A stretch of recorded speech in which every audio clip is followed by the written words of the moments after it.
Dopoludne na Infovojne s Adrianom. No tak jedného pekného dňa tiež som sedel v zborovni, tam na základnej škole, kde som chodil na Benkovú. A boli tam dve moje bývalé triedne, pani Hudáková a pani Vídanová. A pani Vídanová, ruštinárka inak, to bolo v roku 2003-2004, čiže bavíme sa o tom, že už 20 rokov dozadu bol tento problém, kedy si spievala, že ešte 22 dní a ja hovorím, pani Vídanová, že čo tak veselo, že ešte 22 dní idem do dôchodku, lebo keď ste vy boli decká, ja som zavelila a vy ste v pozore sedeli a báli ste sa aj dýchať, nie je to ešte niečo povedať. Dnes nám tu skáču po hlave a nevieme s tým nič urobiť. Rešpekt veškerý žiadny. A to bolo 20 rokov dozadu. Tak hľadajme príčiny v spoločnosti v tom, ako rodičia zametajú svojim detičkám cestičku, len aby náhodou sa niekde nepotkli. Potom, keď prídu do reálneho života, tak sú v prdeli, lebo nevedia riešiť veci, nevedia riešiť krízové situácie. Ja nehovorím, že všetci takto vychovávajú deti, ale držia nad nimi ochrannú ruku a keď príde zlá známka, tak utekajú do školy zdrbať učiteľku miesto toho, aby sa porozprávali s tým dieťaťom doma. Však. A potom sa stane, že takýto chalanko, ktorý má problémy sám so sebou, unikne systém, respektíve nikto ho nerieši, lebo čo by povedali, alebo mamička si povedala, čo by povedali ľudia, keby on ide niekde k psychológovi. A potom sa stane takéto nešťastie. Žiaľ Bohu, je to tak. Ja nehovorím, že toto je tá práva príčina, ale mne to tak príde. Je to smutné. O život prišla učiteľka v našom veku v podstate. Aj mladé 18-ročné dievča. A úplne zbytočne. Lebo chalán sa nevedel zmestiť do kože.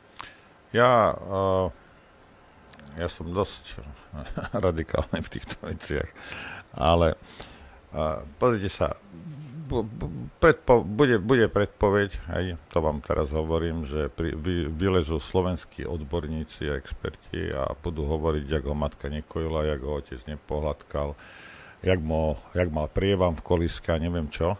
Hej.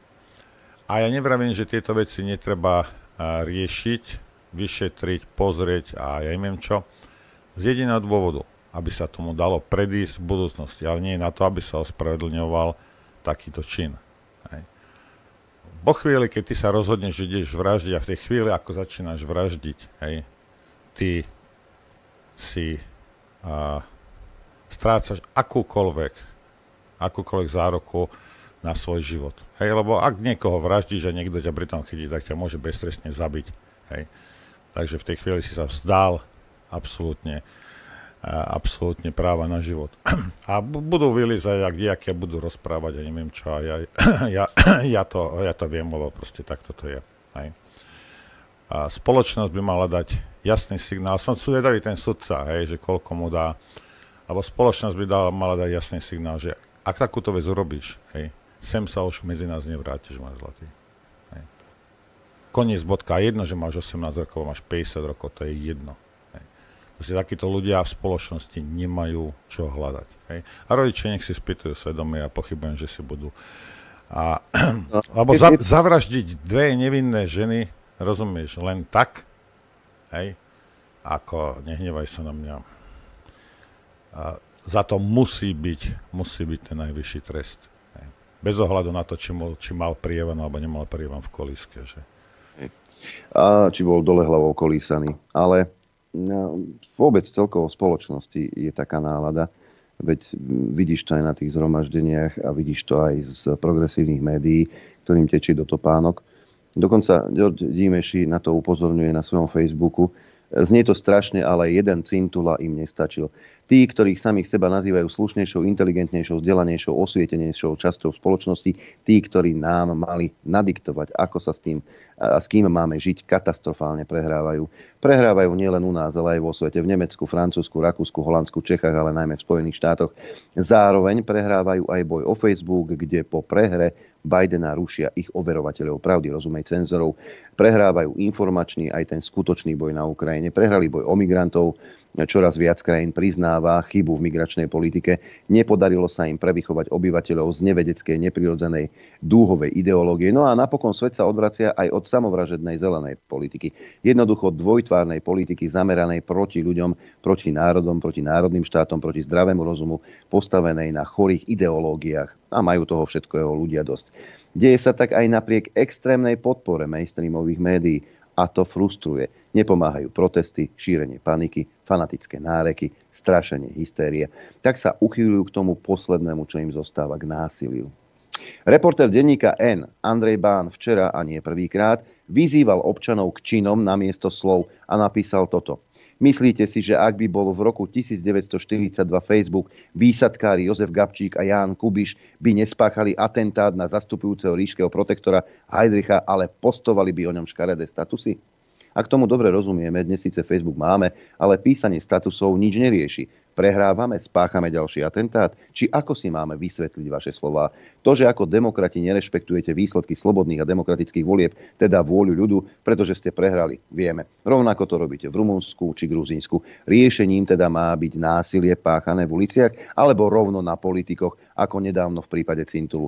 Čo bude nasledovať ďalej? Majdan? Pozývací list spojeneckým vojskám a odstránenie vlády násilím? Priatelia, dávajme si pozor na prepnutých, sfanatizovaných a frustrovaných progresívcov. A ja si dovolím tvrdiť, že nie len na frustrovaných progresívcov, lebo to, čo predviedol včera Igor Matovič pred úradom vlády, tak to už mi naozaj hlava neberie. Naozaj nie. Veď ty, čo máte telku, ale aj ty, Norbert, môžeš posúdiť sám a samozrejme to budú počuť aj tí ostatní, ktorí sú len pri rádiách. Preskakuje hlas, lebo to, čo som teraz pred chvíľkou si čítal v správach, že v Spišskej Novej Vsi zomreli po útoku spolužiaka nožom dvaja mladí ľudia, tak to považujem za explicitný dôkaz, že máme vraha v pozícii predsedu vlády Slovenskej republiky, ktorý má krv na rukách. Takže Robert Fico je... Kto bol predseda vlády, keď to vystrieľali? Nie ten Heger, keď tam zastavili tých dvoch pred teplárňou. Vtedy sme na to upozorňovali, že ale veď predsedom vlády bol Heger. Tak čo? Čo si máme teda o tom myslieť?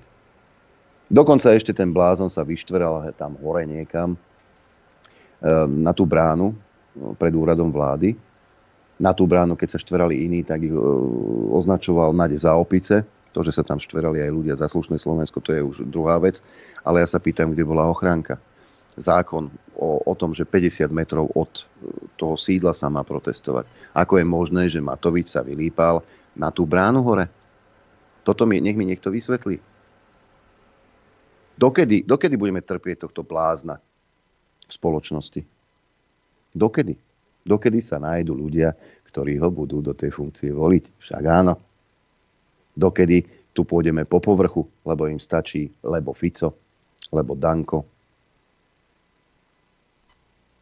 Ja som sa stretol s jednou partiou a sa pýtali, že kde robím. A to boli Bratislavčania. Ja som povedal, že ja robím v Infovojne. A v tých očiach si videl nič. Oni netušili, čo je Infovojna. Oni si žijú svoj život a ja im ho neberiem a sú to úspešní ľudia, veľmi milí ľudia, ako poprdeli partia. Ale oni sa venujú len tomu svojmu, tej svojej práci, neriešia, im stačí ten jeden kanál, prečítať si denník, raz za čas, pozrieť si večer Markízu. Nič im to... Problém je ten, toto je ale problém, že neriešia, lebo sme v takom... Tak je to vyhrotené, tak je to proste rozdelené. Hej. A ja vám to hovorím rokúce.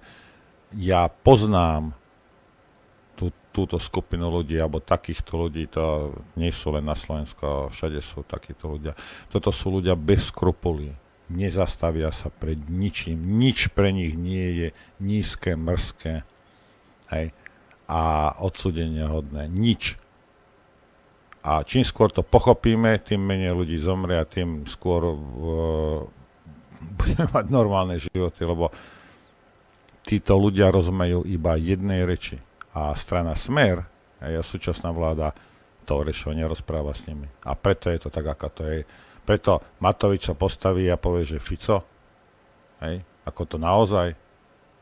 A akože, vieš, normálny súdny človek, znamená dieťa, ktoré má 6 rokov, by toto nevyslovilo. Hej.